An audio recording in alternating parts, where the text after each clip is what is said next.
A Science of Change, podcasting by Gilmore Crosby, social scientist, author, and organization development professional since 1984.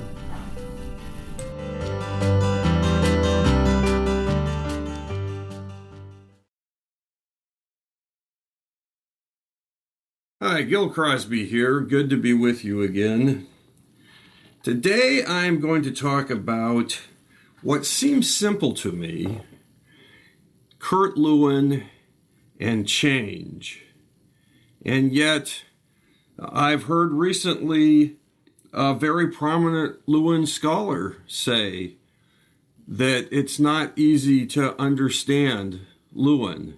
I find that somewhat bewildering because Lewin's social science and his research consistently showed that if you want change to be implemented successfully and sustained, and of course, if you are trying to create change, that's what you want, then a fundamental rule is that the people who are facing the change, coming up with their own solutions, are much more energized and committed to implementing those solutions. And the opposite is true if changes are forced on people, even if the change makes sense. So in my work, I am constantly getting with work groups, intact work groups. That means supervisors and their direct reports. And I simply have them, in a nutshell, evaluate what's in the way of getting their work done. And they know what's in the way. And they know what they want to have happen. And so through a process of allowing them to openly discuss what's in the way and creating lists of all the various barriers and narrowing that down, I use a multi-voting technique. So people all can, let's say there's 80 barriers, then people get, say, 10 votes so that they don't have to spend all day voting, but there's enough votes that you can see patterns. And they put sticky dots or even use a marker. It's an honor system. They can only put one vote per item, and it's very interactive. Pretty quickly, you have votes all on the various barriers. Which barriers do they think are the most important? And then there's dialogue, because a process like that should not be simply ruled by the number of votes. It could be that there's one barrier which is critical that's being overlooked by other people. One person could have the right technical knowledge. The old game Moon Survival, when I used it, it didn't show that the collective wisdom was the path towards survival on the moon. It actually revealed in the groups I worked with pretty consistently that if one person knew the most about surviving on the moon, the rest of the group was wise to listen to that person. And if they didn't, they would fail the exercise. So, and sometimes that happened. There was one person who really knew the answers, but the group didn't listen to them. And so the group failed.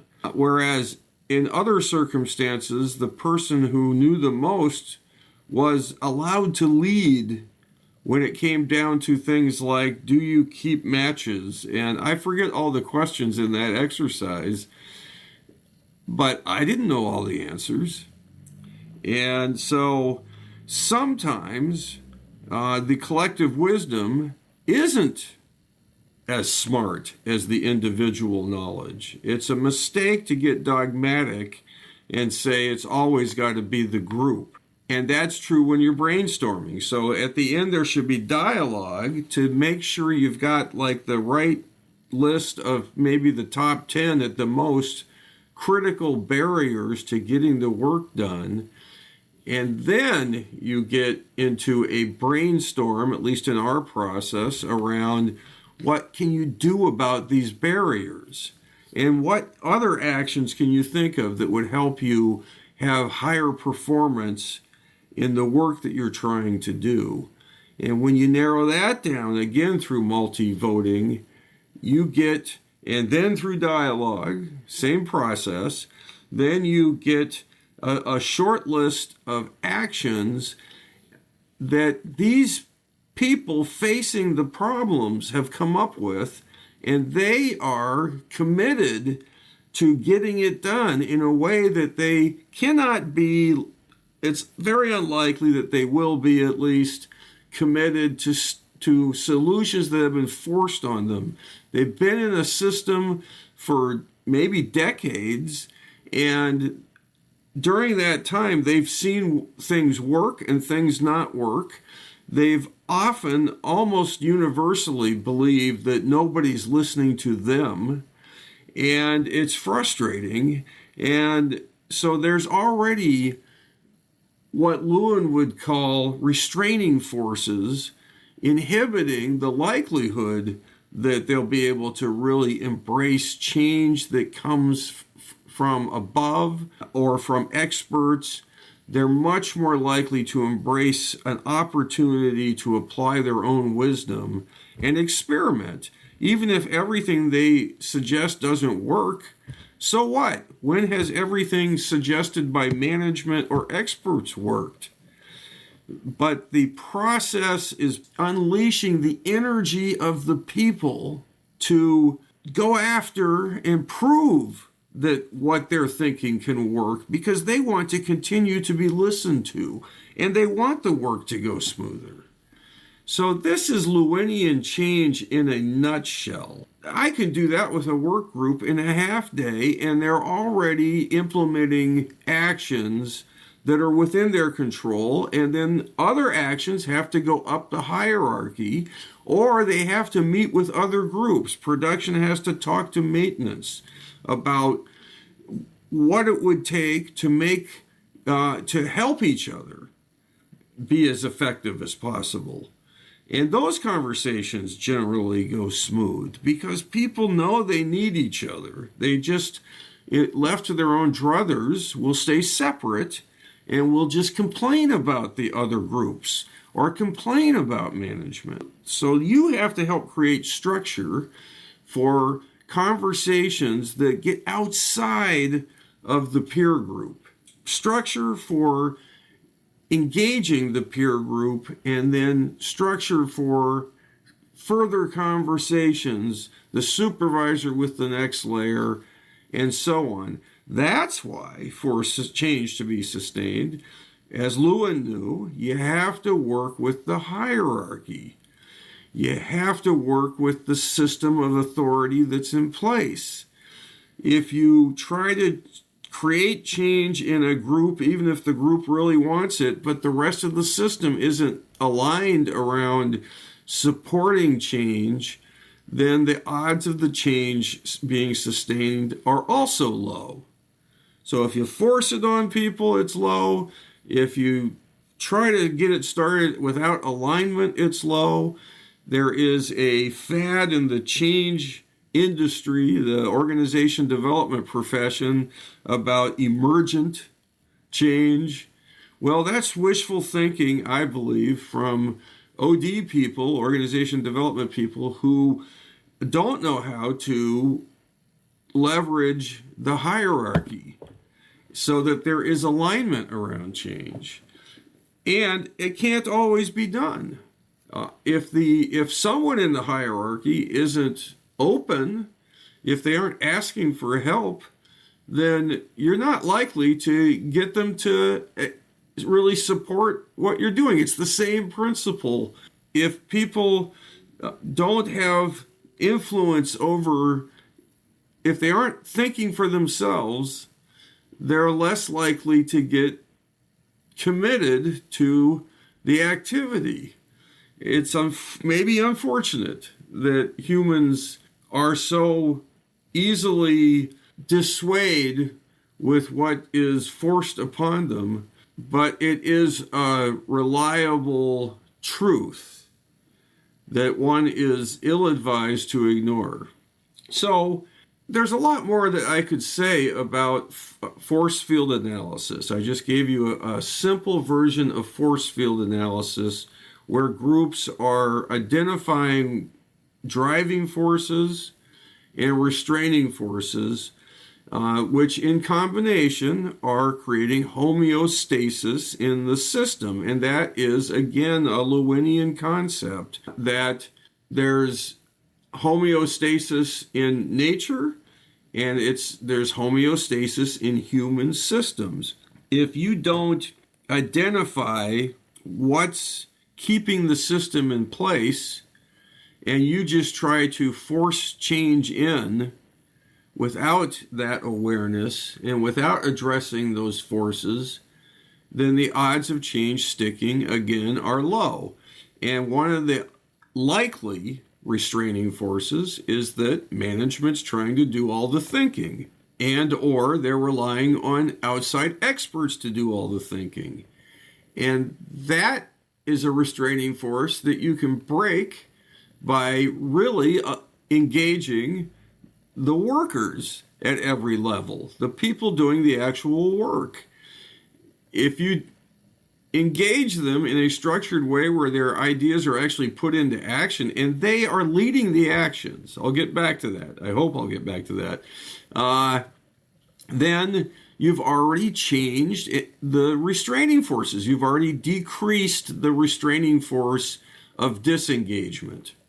And you're starting likely to decrease the restraining force of mistrust, even though that's a huge force in most systems. It doesn't change overnight, but it can change a lot if people can implement solutions that they actually came up with. And so that's another aspect of Lewinian change applied to organizations, the way that I do it, the way that my father taught me to do it, the way my colleagues, my brother definitely leads this way, is that if an hourly worker comes up with an idea, then we want the system to get organized around supporting that person, and we want them to lead the effort. It doesn't mean they have to do all the work. They may have to have a plan. We help people create plans. Just like if you're going to become a farmer, well, step one, you better go get some knowledge about farming. And step two, you better buy some land. And step three, well, you have to till the soil, etc. Eventually, you've got crops. And so, unless you skip some of those steps. So the same thing applies to planning, and anyone can figure out a plan. Step one, I better talk to my boss and let them know that I've committed to doing this action and see whether I've got alignment with the boss or not. And if not, I better get help from this, OD person who's here helping with this process. I better let them know I don't have alignment because this thing isn't going to work. That's what the OD person said, if we don't have alignment. And if they don't have alignment, then the OD person has failed if they don't have alignment with the next layer or the next layer, so that the supervisor who's not being supportive can sit down with the next layer up and have a conversation about why they think it's not a worthy idea, the action that's happening. You need that structure throughout the whole hierarchy, all the way to the person who's over everybody that is sponsoring the work. And that gets into a whole nother discussion of how that sponsor has to support the change by working with their own direct reports and not by skipping a whole bunch of layers. So there's a lot to alignment. I will get to that in another podcast. This, I'm going to stick with Lewinian change that we have then in the macro level around alignment added clarity that I think Lewin would appreciate. Of course, there was work to be done still to fill out his methodology. At the micro level, we use the interpersonal gap by John Wallen to help people understand their own interactions and take responsibility for them. And again, that's a model I know Lewin would have appreciated, because he wanted people to be able to separate what's actual behavior from what's judgments about behavior, opinions about behavior, interpretations, perceptions of behavior. All those words mean the same thing. Those are not the actual behavior themselves, though. And if you don't know the difference, then you're going to confuse your judgments with fact, with objective behavioral observation, as close to fact as we can get. So you should listen to my Interpersonal Gap podcast. So meanwhile, back at the ranch here, we have hourly workers in planning sessions with the whole chain of command in the room and identifying actions. And consistently, when that has happened, it's the hourly people that go out and get their actions done even quicker than the professional people, the white-collar people, the supervisory, the management people. If they really get support, it's the hourly workers that get it done, and get it done quickly, and with significant results for the performance of the organization. So that's Lewinian change. Again, from the perspective of a practitioner who's the son of a practitioner. So with that type of practice going back easily 40 years, I started in 1984, and then deep into Father's career, which really he got his first exposure to Lewin's methods in 1953, and became more of a practitioner in the 60s as he continued to get mentorship and training from Lewin's inner circle, especially Ron Lippert. So the training piece is critical. Lewin, you may know, talked about action research. People take action and then they evaluate the effectiveness of the action, and then they come up with the next action. And that type of thinking has been translated in many ways, and translation is literal. For instance, Lewin spent time in Japan and was a bigger influence on Japan's culture of work than I realized until recently, when a Japanese colleague started telling me stuff that I didn't know about the effect Lewin had and how there's been Lewinians there ever since. Even before Lewin got there, there was a Lewin class. And so he was delighted to come to a university where people were already meeting and discussing his ideas from the papers that they had accumulated. So, but the whole idea of process improvement is Lewinian. It's not just Lewin that attempted to think that way, but he had a big influence on it. And so anytime you stop, think, do, etc., that's an adaptation of Lewinian thought. So back to training, action, and research. So I say those three words because Lewin said those should be thought of as a triangle. The one should not be thought of without the other. And so almost every work group I work with, I start with the interpersonal gap. I do two things. I start with a brief story about Lewin. Usually I like to talk about the farmers in the Midwest, where the U.S. government wanted them to change irrigation practices. The farmers were not responding to the government experts. Lewin had done numerous actual research projects with the U.S. government by then, and so they turned to him. He went out to the Midwest with, well, actually, I don't know if he was with Margaret Mead that time, his close associate. She was involved in a lot of his actual research. But there he was, and he had the expert, whoever it was, do his usual lecturing to one group of farmers. And then they tracked over time how many of those farmers actually took action based on the lecture. And it was a very small percentage. And then they had the same expert meet with Lewin and another group of farmers. And this time the expert was to just give a nutshell of his advice, including any flaws he saw in it.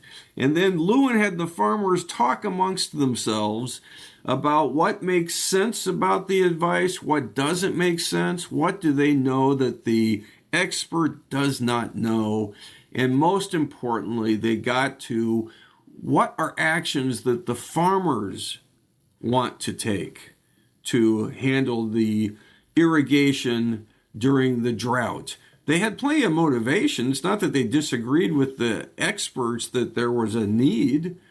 They just didn't like how they were talked to by the experts. That's sort of a simple way of putting it. Because they were on the same page. Both the farmers and the experts wanted change. They wanted to know how to manage even better under the circumstances, which were awful, horrible circumstances of the Dust Bowl years. And yet, the alliance between the expertise and the farmers was not panning out with the old style lecturing. Passive learning, someone lectures at you, tells you what to do. That simply does not lead to sustainable change in a reliable way. Instead, engagement, dialogue amongst the people facing the problem with the expertise of outside people mixed in respectfully and humbly, that leads to people identifying their own solutions, some of the same solutions that the expert was advocating for get applied if there's effective dialogue. And then they went out and they got it done. So like 80% of the solutions coming out of that group got implemented and sustained. And Lewin did study after study like that. You can read his studies. I'm sitting here with Resolving Social Conflicts and Field Theory in Social Science in my lap. It's a collection of Lewinian writings. I'm going to read from it shortly. And meanwhile, if you want what I think is an even easier read of Lewin's thinking and methods, grab my book, Plan Change. That's why I wrote it. I just took excerpts from his many papers and put them together under categories like change. So you don't have to try to dig through all of his writing, but some of his writing is worth digging through. It's so wonderful. So Frontiers in Group Dynamics was written in 1947, and I'm going to turn to that now. I will say while I'm talking about these books, though, that Diversity Without Dogma is my book applying Lewinian social science to combating prejudice, and in this case, especially focused on racism in the U.S. and the history of racism in the U.S. And it's well worth a read as well. One thing that's become clear to me is that the history of racism in the U.S. is intimately tied with the battle between authoritarian leadership, such as in the Virginia colony, and democracy, forces of democracy.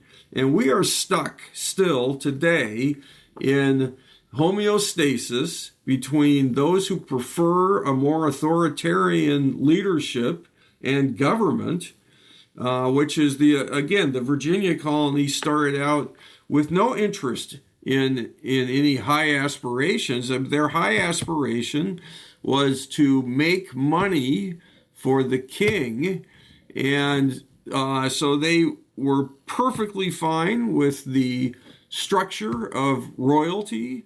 They were perfectly fine with the religion. They weren't here for religious freedoms.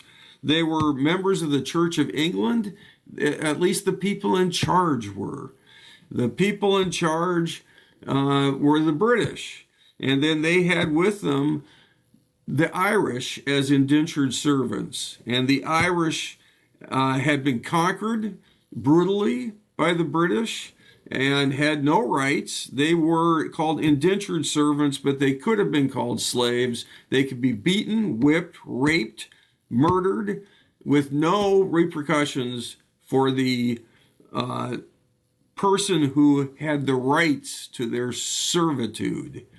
And they were even stuck in the town center in pillories and beaten there, and all the trappings of slavery that eventually became the Irish as a police class over the African slaves.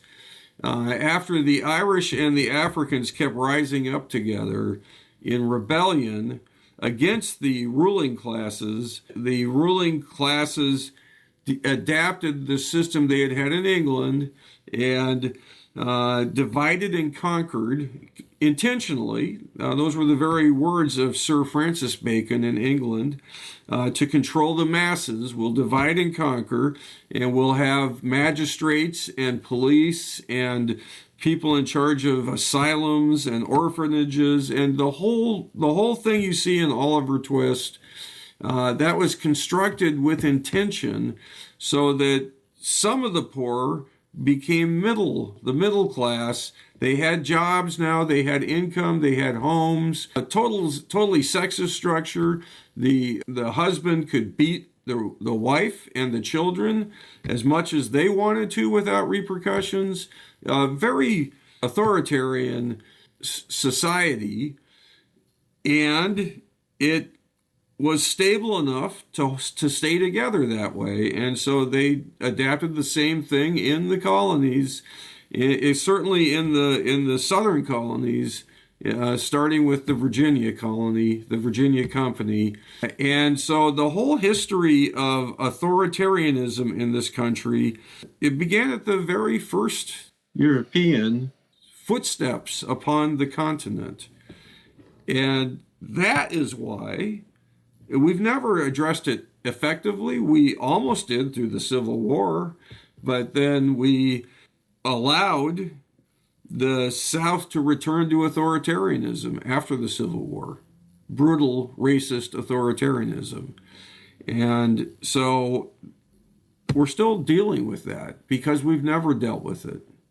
You either are democratic and are working on strengthening democratic processes and institutions for all people, or you are anti-democratic. And we have in this country that running through it. Now, Lewin studied all that. That's part of the reason I'm talking about it now. And again, it's in my second book, Diversity Without Dogma, goes into that in detail. And I believe I'll do a podcast about Lewin and democracy, because he had the model of what happened to the Democratic Republic of Germany after World War I, where there was too much freedom offered. Too much freedom. They thought democracy meant anything goes, and anything went, including the brutal rising of the Nazi Party, which had no interest in democracy, but used democratic institutions like free speech to further their own gains. And we are struggling with the same thing now. People who have no interest in democracy, using democracy to forward their own grasp for power, and using racism, in this case, especially anti-immigration fear-mongering, to do the same. we may or may not have a democracy in the future if we don't successfully grapple with these tendencies in the U.S. culture and recognize them in U.S. history. So, democracy then became Lewin's, all his social science, it's all tied together. And so one thing you need for effective democracy is structure, and you need freedom. And you also need that for effective leadership in organizations. So you need to have the clear structure. And what's the organization really trying to accomplish? And who's responsible for what? How do decisions get made? Who decides and how? Who holds whom accountable? There has to be accountability structures. If you don't have accountability structures, people like the rulers of the colony in Virginia will just do whatever they want. There was no accountability for the people at the top of that structure in Virginia. There was loads of accountability down below, but none up above. So literally, they could kill their servants and do whatever they wanted to them, and there might be a trial, but they would be acquitted every time. It didn't matter what they had done. So you got to have accountability, and then you have to give people as much freedom to act as possible at every layer, at every function. And that's the challenge of leadership. How do I create structure, but not too much structure? How do I allow freedom, but not too much freedom? So the process that I described at the beginning of this, of a group figuring out what's in the way of getting the work done, is an example of that. They didn't just get together and say, well, let's talk about whatever we want to talk about. Let's just have a random complaining session. No, they were together to talk about what's in the way and to figure out what to do about it and to implement their ideas, to turn their energies towards improving the system. That's structure that allows freedom within the structure. And I started all that with training. The example of Lewinian change where the farmers were enabled through the structure to think for themselves and come up with their own solutions. People love that framing. Maybe 5 minutes into my interventions, I want to talk about that. Look, here's how I operate. I am not here to tell you what to do. I'm not here to be an expert that says you have to do this system and do it this way. And if you don't do it the way I'm telling you to, then you're the reason it failed. I walk into that story in almost every organization, that they've been told to do a certain system. From now on, they're going to name all the supervisors facilitators. And they're going to have the facilitators not have any direct authority over the people that they are allegedly leading. And somehow that's going to make things better. Because in the past, there was conflict, and management or this consultant that sold them this thought that the conflict was because of having authority relationships. Not thinking that maybe the conflict is because the workers can't get enough parts in order to keep production running. Because there's part of the system that's been told, based on what they learned from the Japanese systems of lean manufacturing, that they should have zero inventory of spare parts so that they don't have costs there. Not zero inventory, but the smallest amount, and which is great. Have the smallest amount, but always have the right parts available so that you don't curtail production. Because if you do, the parts department may look good on paper, but the whole plant is going to lose money. So you have to have alignment between goals, and you have to think about the application of models from elsewhere. And Toyota, for instance, would never not have enough parts. They would absolutely have a lean approach to their part inventory, but they would not ever not have enough parts. So don't screw that up. The people doing the work know what's needed. So if you're applying Lewinian theory to your leadership, you aren't going to screw that up, because workers aren't going to screw that up unless they're the workers in the parts department and they're being told that they're only being measured by cost. And then they are going to do what they're being told. And then it's the leadership that needs to look in the mirror at that point, instead of changing the parts department director or whatever it is that typically gets done when things aren't working down below. Guess what? When things aren't working down below, you've got something to do with it if you're in charge. And if you don't have anything to do with it, what the heck are you doing there? I mean, what's your function for then, if you don't think it's about you in some way? So you got to look in the mirror, figure out how you're influencing the system. So humility by the leader is another part of Lewinian theory and method, including humility by the person trying to help the system, the OD person. Which brings us all the way back then to Lewin and change.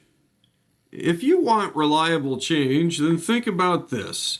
This is from Field Theory in Social Science. It's on page 330 of Resolving Social Conflicts and Field Theory in Social Science by Kurt Lewin. This is the collection published by the American Psychological Association of his writings, one of two collections.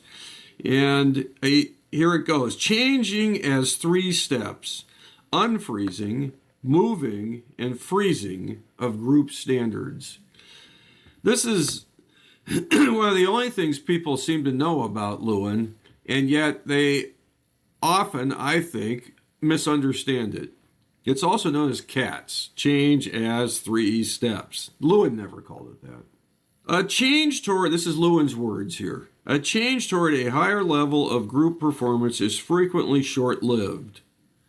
After a shot in the arm, group life soon returns to the previous level. This indicates that it does not suffice to define the objective of a planned change in group performance as the reaching of a different level. So many people think that what Lewin's model failed at is sustaining change, and yet he starts right out by saying it doesn't matter what you do if you can't sustain it. That's my paraphrase of what we just heard. Permanency of the new level, or permanency for a desired period, should be included in the objective. You got to implement and sustain. That's me again. A successful change includes, therefore, 3 aspects: unfreezing, if necessary, the present level. So, for instance, breaking the tendency of management to try to do all the thinking. That's unfreezing. Increasing people's willingness to talk about difficult issues. That's unfreezing. Increasing people's willingness to talk to the people they report to, despite their fears of authority. That's unfreezing. Moving to the new level, that's step 2, which it can be happening right in step 1. Okay, you've already, for instance, got the group together and are allowing the workers, despite their skepticism, you're not worried about that. Of course, that's one of the restraining forces. They're skeptical. There's no reason to take that personally. If you were in that system, you'd be skeptical too. So, but helping them start to identify what's in the way and what can they do about it is already moving to the new level.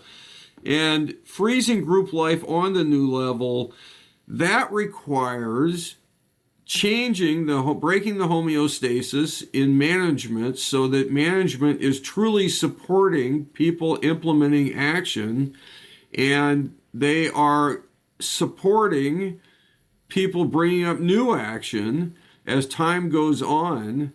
And believe me, if the workforce comes up with a bunch of actions and implements them, and productivity increases, especially if there's dramatic increases, which is not unusual, it's easy for the layers of management above to get on board, especially if there's an effective sponsor in the first place at the top of the pyramid saying we're going to move in this direction, and so here's how we're going to do it. And I expect each layer to have the same conversation so that people know what's coming before you even start working with the workers. And layer by layer, or perhaps in a large meeting with everybody, the person in charge is making it clear. This is where we're at. This is where we're trying to go. This is how we're going to do it.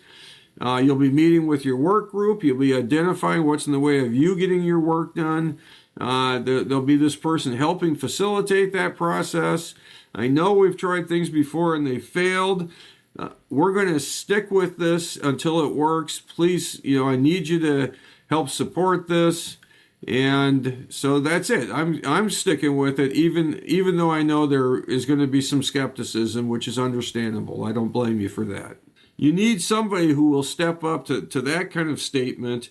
Also, I will be watching my own direct reports. I expect you guys to really support this. If for some reason I get the idea that you're not, that's not going to work for me.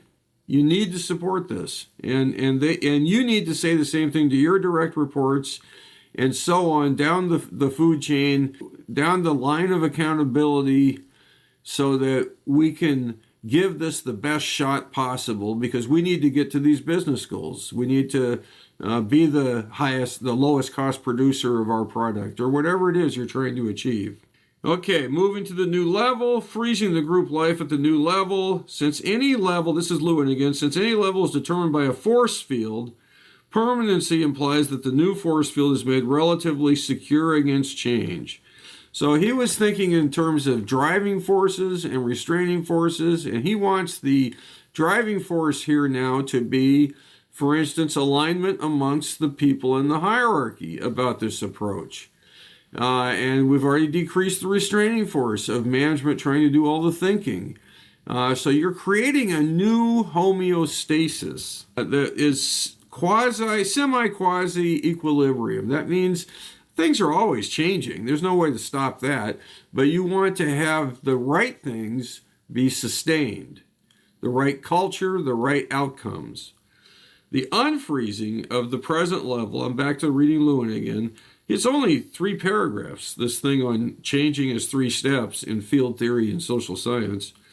Get yourself a copy and read it, and write me a report. Send it in by next Friday.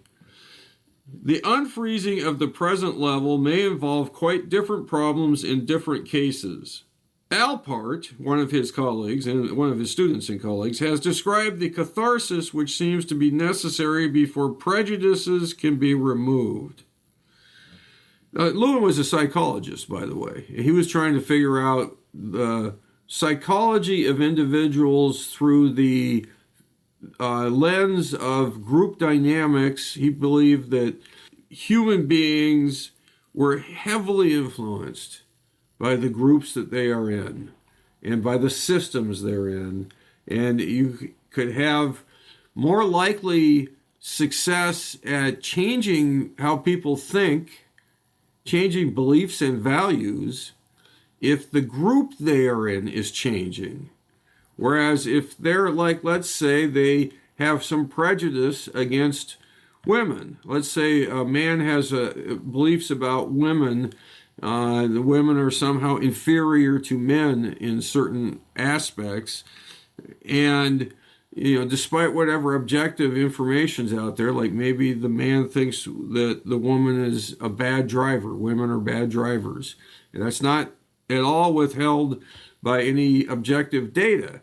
But people hold beliefs that aren't scientific. And if the man's peers start to shift their thinking on that, then it's much more likely the man will shift his thinking, especially if he has a chance to be talking out loud with peers as they are considering a different way of looking at it.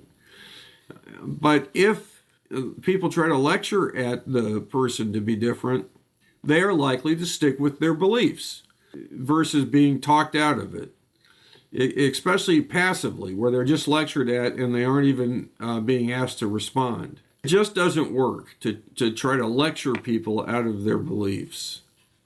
You have to engage them in dialogue, just like Lewin engaged the farmers in dialogue. So, Alport has described the catharsis, which is like a release, a moment of change, which seems to be necessary before prejudices can be removed. See, here he comes right back to prejudice. He was very focused on how to create a society that has less prejudice. Being a Jewish male who grew up in Germany and had to flee the Nazis, you can well understand why this was important to Lewin. But it should be important to all of us, because without social science as a guide, we are failing in this culture, the U.S. culture. We are failing to decrease the amount of scapegoating of minorities, the amount of divide and conquer tactics, the amount of prejudice that still exists in our culture is anti-democratic and really is the type of stuff that leads to authoritarianism and is easily played by authoritarian leaders. It's well documented that Putin from Russia has been playing our divisions through our own social media and loving it that we are so divided. And will continue to do so if we're not completely aware of the way we're being manipulated. So we need to come together around support for democracy at home and abroad. Unabashed support for democracy. The same principles work best when leading in organizations. That's one of the things I love about Lewinian social science. So, I'm in the second paragraph. Lewin says, to break open the shell of complacency and self-righteousness, it is sometimes necessary to bring about deliberately an emotional stir-up. So that is where you have a group and you are introducing information to them that might challenge their current thinking, and you're letting them think for themselves at the same time. It's paradoxical. There's nothing wrong with influencing people. You want people to care about safety and to take responsibility for their own safety and the responsibility for the safety of their peers and of anyone in the plant. So you want people to step up and say, wait a second, I'm not sure that you are doing the right thing. And that is only going to come through challenging past practices. If it's not already your culture, it's going to come through challenging past practices. So deliberately an emotional stir-up. The same holds for the problem of freezing the new level, says Lewin. Sometimes it is possible to establish an organizational setup which is equivalent to a stable, circular, causal process. Okay, so now he's back to training action research. You keep evaluating the current homeostasis, the current culture. Who talks to whom? How do you make decisions? Are you really allowing enough freedom for the people that report to you?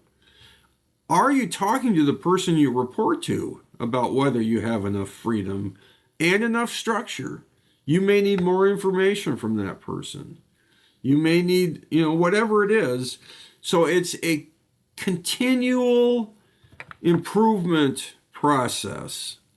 Group decision is a change procedure. That's what Lewin moves on to next. And by that he means, here he has, they were trying to influence mothers to change their consumption of fresh milk. And this was during World War II. It was partially to try to get the best food products to the soldiers. And they found, again, that lecturing at people wasn't having any effect. Allowing the people to think for themselves, to talk amongst themselves, to come up with their own solutions had a much higher level of implementation and sustainability.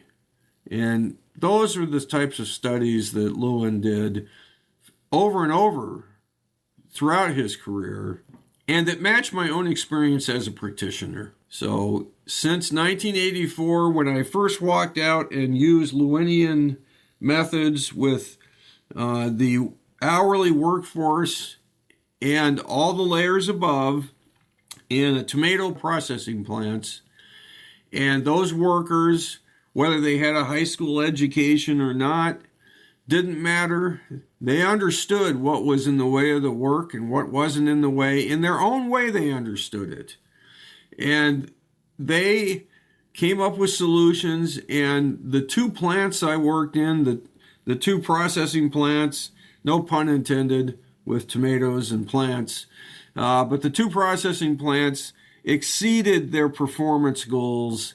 And it doesn't take rocket science. You create a structure which allows enough freedom, and you are doing Lewinian organization development, which means that you are developing everything within the system, individuals, groups, which has got to be the primary focus of the change effort, is changing the groups that actually exist, not forming some group and having them try to change everything, but the actual work teams, the workers that report to a supervisor. And you will go far if you direct your change at that level, and that also then, of course, influences the whole system. So there's the system, there's the group, there's the individual. Lewinian change gets after all of that. Lewin influenced the State Department's reconstruction of Germany. This type of approach can be done on a nationwide level. I wish we were doing that today in the United States, and I was in charge of it.